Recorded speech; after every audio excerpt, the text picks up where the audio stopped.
She was a single mother just trying to buy her little boy a simple daytime lunch, but the whole cafe turned to stare when the cashier shamed her out loud. Nobody defended her. Nobody cared. Nobody except the group of bikers sitting 2 tables away. What happened next shocked everyone in that cafe and changed that mother's life in a way she never expected. Before we begin, make sure you subscribe because this story will take you on a journey that proves kindness still exists in this world, even in the most unexpected places. It was a warm afternoon in Cedar Valley, a small town tucked between rolling green hills and long stretches of open road. The sunlight fell softly across the town square, making the windows of the old-style cafe shimmer like warm glass. Families were out, kids ran around with ice cream, and people chatted over fresh coffee. It was the kind of place where everyone knew everyone, or at least thought they did. Inside the cafe, a woman named Emily Carter stood at the counter with her 7-year-old son Noah. Emily was 32, with soft brown hair tied in a loose ponytail, tired eyes that still held a gentle spark, and a posture that showed equal parts exhaustion and determination. She wore a faded hoodie, worn-out jeans, and shoes that had seen better days. She was a single mother doing everything she could to hold life together after her divorce left her with debt, responsibilities, and a heart that had taken too many blows in too little time. She had picked up an extra shift at her cleaning job and promised Noah a small treat afterward. A grilled cheese sandwich and a chocolate milk, his favorite. It was supposed to be a small day brightener, something that made him feel special. Something that made her feel like she could still give him moments of happiness. The cafe was busy. People talked loudly, chairs scraped against the floor, and the smell of fresh pastries filled the air. At a corner table sat 4 bikers, men in leather vests and heavy boots, drinking coffee and laughing among themselves. They belonged to a riding group called Thunder Miles, known for their charity rides, though many judged them before ever learning that. Their bikes were parked outside, gleaming under the sun like black stallions. Emily didn't see them at first. She was too busy trying to count the few bills she had in her wallet without letting the people behind her notice. Money was tight. It always was. But today she told herself she could manage a small lunch for Noah. When she reached the counter, the cashier, a woman in her late 20s named Brittany, stared at her with a smile that looked more mocking than friendly. "What can I get for you?" Brittany asked, glancing at Emily's worn clothes. Emily smiled politely. "Just a grilled cheese and a chocolate milk for him, please. And just a small coffee for me." Brittany tapped the register with long acrylic nails. "Total comes to $12.35. Emily nodded and opened her wallet. She had a $10 bill, 2 singles and some coins. She counted carefully, hoping she had enough. Her hands shook slightly. She could feel the impatient eyes behind her. She placed the money on the counter. "I think that's $12.35.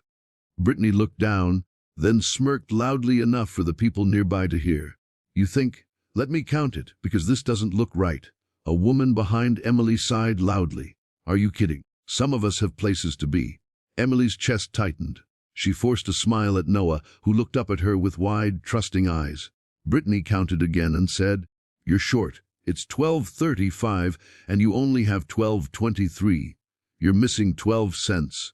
If you don't have enough, you can't order. Maybe next time count before coming up here." People behind her snickered. A man said under his breath, "Probably shouldn't be eating out if she can't afford it." Emily's face burned red. She reached into her pockets, searching for any extra coins. Nothing. She felt like the room was shrinking, the air going thin. "Mom, do we have to leave?" Noah asked softly. Before she could answer, Brittany shrugged dramatically.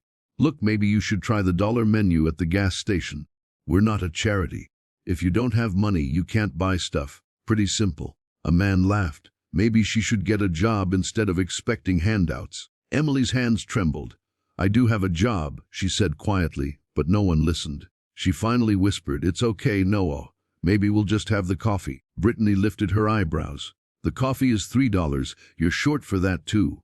Emily nodded slowly, heart sinking. She grabbed her wallet, turned around, and pulled Noah close. The humiliation wrapped itself around her like a heavy blanket. She felt every stare, every judgment, every whisper.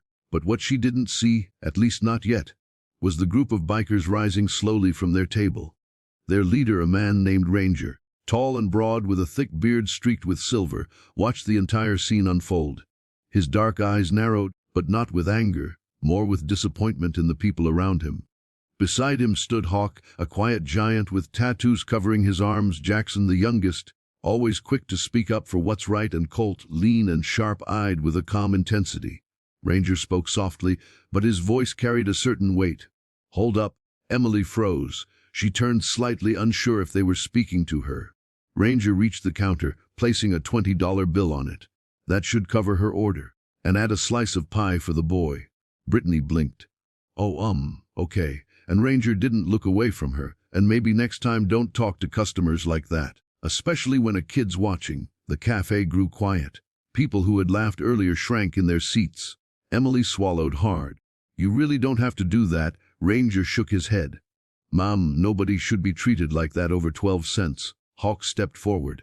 "Least we can do." Jackson knelt beside No. "You like chocolate milk?" "Want to?" Noah nodded shyly. "Yes," Jackson smiled. "Then two it is." Emily felt her eyes sting with emotion. She wiped at them quickly, embarrassed. "I don't know how to thank you." Colt replied gently, "You don't need to thank us. Just sit, eat with your boy, enjoy your day. That's enough." They took the order to a table and insisted she sit with them if she was comfortable. She hesitated at first. Society had taught her to fear men who looked like them, but something in their eyes felt protective, safe. So she sat. Noah warmed up to them within minutes, laughing as Hawk showed him how to make a paper airplane using a napkin. Ranger asked Emily where she worked, what she did, and how things were going. She told them pieces, not everything, just enough for them to understand she was struggling, doing the best she could. Ranger listened without interrupting. He respected her silence where she didn't want to share. But he saw the tiredness in her eyes, the exhaustion in her posture, the weight she carried alone. But then, just when the mood finally lightened, the story took its twist. The cafe door swung open, and in walked a man Emily recognized instantly, her ex-husband, Tyler. His arrival felt like a punch to the stomach. He scanned the cafe, saw Emily sitting with 4 bikers, and stormed over. "What the hell is this?" he snapped. "You bring my son into a place like this?" Emily stiffened. "Tyler, please, not here." Tyler leaned toward Noah. "You okay, buddy? Did these men touch you?" Ranger stood slowly, towering over Tyler without even trying. "That's enough." Tyler scoffed. "Oh yeah? And what are you gonna do?" Emily whispered, "Tyler, they helped us. Please don't start." Tyler ignored her. "No, get your stuff. We're leaving." But Noah clung to Emily's arm. "I want to stay with Mom." Tyler's face twisted. "You're turning him against me." Emily felt panic rising. "Please, Tyler, just walk away. We're having lunch." But Tyler wasn't backing down. He grabbed Emily's wrist. That was it. Hawk stepped forward, voice calm but firm. "Let her go." Tyler glared at them. "She's my ex-wife. I can talk to her however I want." Jackson said, "Not when the kid is watching. Or when you put hands on her." Tyler shoved him. "What do you care?" Colt stepped between them. "Because we were raised better than to sit and watch a man bully a woman in public." The cafe went silent again. Customers watched with wide eyes. Brittany stood frozen behind the counter. Tyler swung first. It was a mistake. Hawk caught his wrist mid-air, stopping the punch effortlessly. Tyler yelped in surprise. Ranger leaned in close, speaking low enough that only Tyler could hear. "Walk away. Right now. Before your son watches you humiliate yourself in front of the whole town." Tyler's face grew red with anger and embarrassment. He pulled back, muttered something under his breath, and stormed out of the cafe. Emily buried her face in her hands for a moment. "I'm so sorry. You didn't need to get involved in that." Ranger shook his head. "Mom, standing by is not in our nature." But the twist didn't end there. A man approached the table, someone Emily recognized but hadn't expected to see. The cafe owner, Mr. Harding, stepped forward with a concerned expression. "Emily, I heard everything. You don't deserve what happened at the counter. Or just now. That's not how we treat people here." He turned to Brittany. "You're fired." Gasps filled the cafe. Brittany's mouth dropped open. "You can't fire me! I didn't do anything wrong!" "You shamed a mother in front of her child. In my cafe, pack your things." She stomped away, furious. Mr. Harding turned to Emily. "Your lunch is on the house. But if you ever need extra work, even a few hours a week, I'd be happy to hire you. You've always been kind. That means something." Emily covered her mouth, overwhelmed. "Thank you, I don't know what to say." Ranger smiled. "You say yes. That's what you say." She nodded with tears in her eyes. By the time everyone finished eating, the bikers walked her to the door. They didn't want anything in return. They didn't ask for recognition. All they wanted was to make sure she knew one thing. "You're not alone anymore," Ranger said. "You ever need help, you call us. And when life gets too heavy to carry alone, remember people still care. You just met a few." Emily hugged Noah tightly, feeling lighter than she had in years. For the first time in a long time, she felt seen, protected, supported. As the bikers climbed onto their motorcycles, Noah waved at them with a huge smile. Ranger saluted him before starting his engine. "Take care of your mom, buddy." Noah nodded proudly. "I will." The roar of their bikes filled the warm afternoon as they rode away, leaving behind the cafe, the chaos, and a mother whose life had changed in ways she never expected. All because 4 bikers overheard a moment of cruelty and chose kindness instead. Before you go, tell me in the comments which part of the country you are watching this story from.